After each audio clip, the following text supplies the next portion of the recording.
Universal Studios' classic catalog of movie monsters are some of the most enduring fictional characters of all time. The likes of the Wolfman, the Mummy, and the Creature from the Black Lagoon also happen to be the residents of Hollywood's first ever shared cinematic universe, spanning from 1923 all the way up to 1960.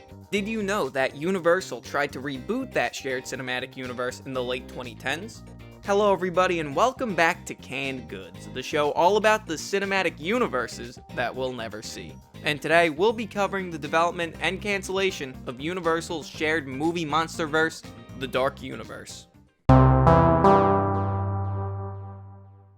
Our story begins in 2012 with the release of The Avengers, Marvel and Disney's crossover blockbuster that legitimized their experiment of having an intricately connected shared cinematic universe of movies. In the wake of the movie's overwhelming success, studios across Hollywood scrambled to find franchises of their own that they could build out into cinematic universes.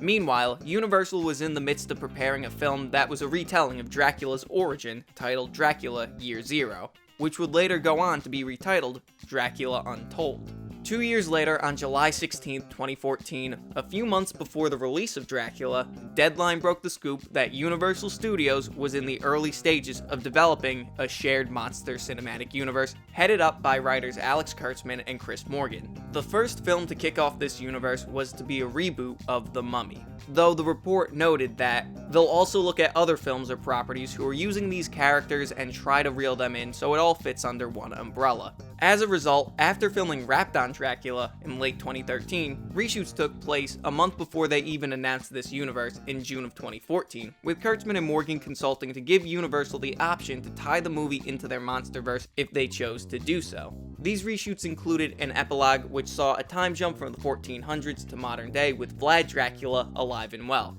Additionally, the reshoots added Charles Dance's master vampire character in the hope that if everything went well, they could use him as a connecting Nick Fury type character who appears in all of the Monsterverse films. Some more information came to light regarding the cinematic universe at the film's UK premiere on October 1st, 2014, when one of the movie's producers, Alyssa Phillips, when asked by Hey You Guys if the movie was to be part of the Monsterverse, had this to say. It's part of the launch of the revamp. Yeah, I was really excited to be a part of that. When we started out, we weren't, but then we found out that they were going to do it, and working with Alex Kurtzman and Chris Morgan, who are very much a part of creating The Mummy and the other ones, it's been fun to be a part of all that. So.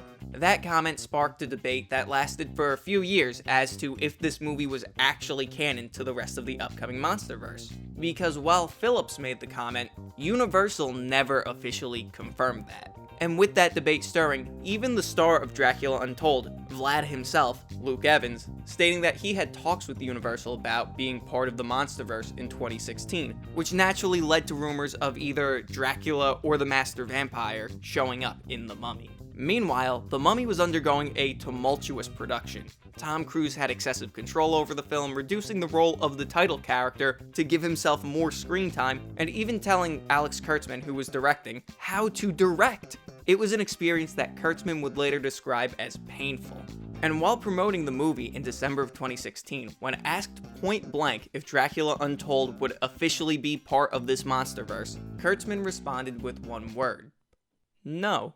From here we can only speculate, but it seems that Dracula's connections to this cinematic universe were probably dropped late into the production of the movie because, as stated by Luke Evans, talks were still happening in 2016. As The Mummy was a mere few weeks away from release, Universal tried to drum up one last push for hype when on May 22nd, 2017, Universal decided to officially reveal the name for their cinematic Monsterverse, the Dark Universe. This barrage of announcements gave us a more concrete direction of where the franchise was headed. The next movie in the franchise was going to be a Bride of Frankenstein movie directed by Bill Condon with Javier Bardem playing Frankenstein's monster. It was also announced that Johnny Depp would be playing the Invisible Man, so it's not unreasonable to assume that a movie for his character wouldn't be far behind. Additionally, Universal released the Dark Universe logo along with a promotional image of Depp, Bardem, Sofia Boutella, our Mummy, Russell Crowe, our Dr. Jekyll, and Tom Cruise as Nick Morton.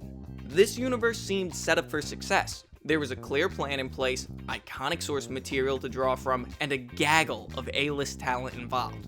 Naturally, this raises the question, With so much good going for this new cinematic universe, why did it get canned? June 9th, 2017 saw the release of The Mummy. The movie received abysmal reviews and opened to just $31 million in the United States against a budget of $125 million. Though the movie was able to make up ground internationally, settling at a worldwide gross of just over $409 million. So in the end, the movie was actually able to turn a profit, though it is important to note that the studio was expecting a much bigger return. From the outside looking in, it appeared that Universal was going to take their win and proceed as planned. Within a few days of the Dark Universe's formal announcement, there had been rumors of the studio courting Angelina Jolie to play the Bride of Frankenstein, and if she refused, Gal Gadot was the second choice. And the idea of Dwayne "The Rock" Johnson as the Wolfman also began to float around. Those rumors persisted well after The Mummy hit theaters. Fast forward to October 5th of that same year. Universal announced that they were taking The Bride of Frankenstein off their release schedule, saying in a statement, "None of us want to move too quickly to meet a release date when we know this special movie needs more time to come together." Bill is a director whose enormous talent has been proven time and time again, and we look forward to continuing to work on this film together. While it wasn't great news, it seemed that Universal learned the right lessons from The Mummy. It seemed like they weren't going to push out a movie that they weren't completely happy with. Despite this setback, it looked like Universal was still on the right track. A few weeks later, on November 8th, it was revealed that Universal was very much not on the right track. The Hollywood Reporter revealed that Kurtzman and Morgan had left the franchise for other projects. The report also revealed that Universal was at a crossroads, weighing their options. One option was to just get new people to overhaul the entire universe, and another included offers to big names in the industry to make movies that weren't even necessarily part of a cinematic universe. A bit of hope came a few months later, when on January 15th, 2018, rumors began to swirl that Universal was putting together a team to get Bride of Frankenstein back on track. Obviously, nothing ever became of that. Any goodwill that this news drummed up for the universe was cut short when on January 23rd, The Invisible Man lost its writer. After working on the project for 2 years, Ed Solomon exited the project. As to why, he had this to say. "At the end of the day, I think Universal and I had a different idea of what the movie was gonna be. We began thinking our notions would meld, and I should have listened more closely to what they were really wanting. I think Universal has come to a kind of reckoning of what are we going to do with the Dark Universe, and what's our real intention with it. And I think they're reconfiguring it now, which is probably good, so I'm not working on it." After that, for about a year, any news about the Dark Universe was non-existent.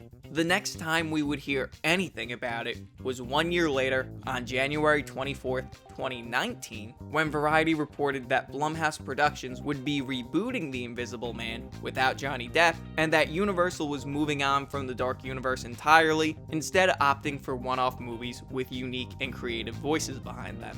And with that, after just one movie, plus a disowned movie, the Dark Universe was officially cancelled. I'm honestly disappointed that this universe never came to fruition. These monsters and their stories have near limitless potential and can be interpreted in so many different ways. So even out of morbid curiosity, I think that this whole experiment of making these movies over-the-top blockbusters mixed with some lower budget movies would have been, at the very least, interesting to watch. But that is the story of the Dark Universe and the end of yet another episode of Canned Goods. So until next time, thank you so much for watching, have a beautiful day, and stay Hemmas.